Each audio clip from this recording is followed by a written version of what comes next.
এই জন্য মনে রাখবেন, ফুলের সৌরভ, মানুষের গৌরব, অন্যায়কারীর জুলুমকারী চিরদিন পৃথিবীতে থাকে না। এই পৃথিবীতে আপনি কয় বছর বাঁচবেন? আজ থেকে আরও 50 বছর, বা আজ থেকে আরও 70 বছর, বা আজ থেকে আরও 110-20, বা ধরেন আপনি 150 বছরই বাঁচলেন আজ থেকে হিসাব করে আজ থেকে আরও 150 বছর আপনি বাঁচলেন এই পৃথিবীতে। কারণ এই পৃথিবীতে এখন বর্তমানে যারা আছেন 150 বছর বাঁচবেন যে কারো গ্যারান্টি নেই। যদি আল্লাহ রাখেন, মনে করেন 2-1 থাকতে পারেন। ধরেন আপনি 150 বছরই বাঁচলেন বালা এই পৃথিবীতে। 150 বছর পরে যখন আপনি কবরে চলে যাবেন তো কবরে যাবেন, এটা তো বিশ্বাস করেন। কথাগুলো নতুন নয়, তাও আবার বলতে হচ্ছে। আপনি যে কবরে চলে যাবেন, জুলুম, দুনিয়াতে ক্ষমতা পাওয়ার সব ওইখানেই শেষ। মরণ নামক শব্দটাতেই সব কিছু ইতি হয়ে যাবে। ওই যে জুলুম করে গিয়েছিলেন, মেম্বার ছিলেন, চেয়ারম্যান, এমপি, মন্ত্রী, জুলুম করছেন মানুষের উপরে।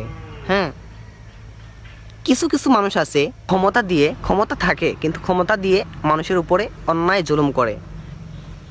কিছু মানুষ আবার ভালো করে, কিছু মানুষ আবার খারাপ করে। যারা জুলুম করে, যারা ক্ষমতা পাইয়া জুলুম করে, আল্লাহ রাব্বুল আলামিন এইভাবে বলেছেন, যখন জুলুমকারী হাসরের ময়দানে উঠবে, আমার আল্লাহ তার চক্ষু দুইটাকে অন্ধ বানিয়ে দিবে।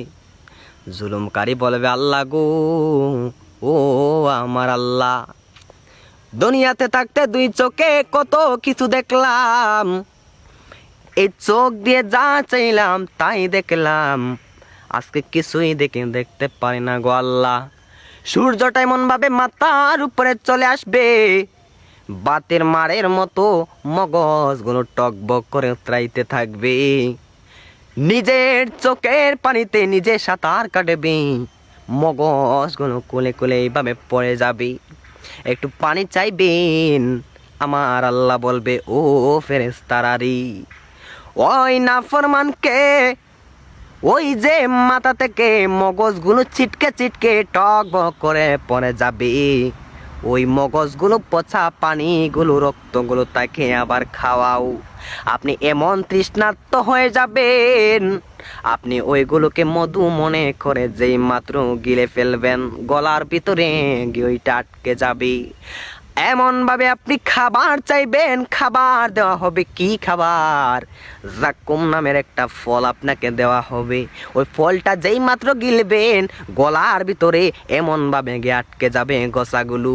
ওই যে আবার পচা পানিগুলো, মগজগুলো, রক্তগুলো খাবেন, ওইগুলো ওই যে ওই দিকে ওই যে কাঁটাগুলো আটকে ছিল, ওই কাঁটার গুড়িতে গিয়ে ওই পচা মাংসগুলো, পচা রক্তগুলো গিয়ে পৌঁছে যাবে। ওইখানে আপনার পুষ বানবে, এমন ভাবে একটা পচা জায়গা হয়ে যাবে, আপনি চিল্লাইতে চিল্লাইতে পৃথিবীর কারো সাহায্য পাবেন না। ডাক দে বলবেন, আল্লাহ তাহলে আমি অন্ধ কেন? এত বড় বড় শাস্তি কেন?